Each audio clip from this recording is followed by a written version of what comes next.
These names represent but a small fraction of the hundreds of well-known Americans whose achievements, financially and otherwise, prove that those who understand and apply the Carnegie Secret reach high stations in life. I have never known anyone who was inspired to use the secret who did not achieve noteworthy success in his chosen calling. I have never known any person to distinguish himself or to accumulate riches of any consequence without possession of the secret. From these two facts, I draw the conclusion that the secret is more important as a part of the knowledge essential for self-determination than any which one receives through what is popularly known as education. What is education, anyway? This has been answered in full detail. As far as schooling is concerned, many of these men had very little. John Wanamaker once told me that what little schooling he had, he acquired in very much the same manner as a modern locomotive takes on water, by scooping it up as it runs. Henry Ford never reached high school, let alone college.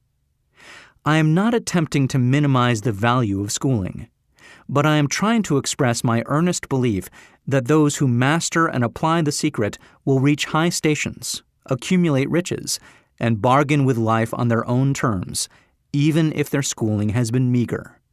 Somewhere, as you listen, the secret to which I refer will jump from the audio program and stand boldly before you, if you are ready for it.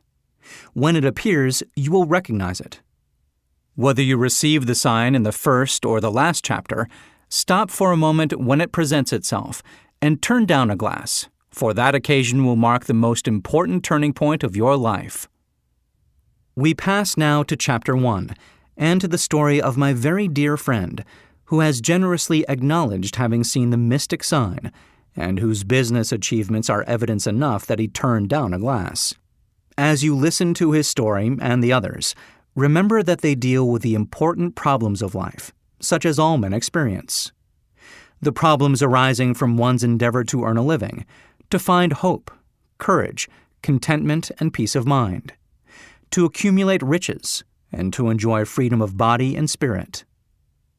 Remember, too, as you go through the audio program, that it deals with facts and not with fiction, its purpose being to convey a great universal truth through which all who are ready may learn not only what to do, but also how to do it, and receive as well the needed stimulus to make a start. As a final word of preparation, before you begin the first chapter, may I offer one brief suggestion which may provide a clue by which the Carnegie Secret may be recognized. It is this: all achievement, all earned riches have their beginning in an idea. If you are ready for the secret, you already possess one half of it. Therefore, you will readily recognize the other half the moment it reaches your mind. The author.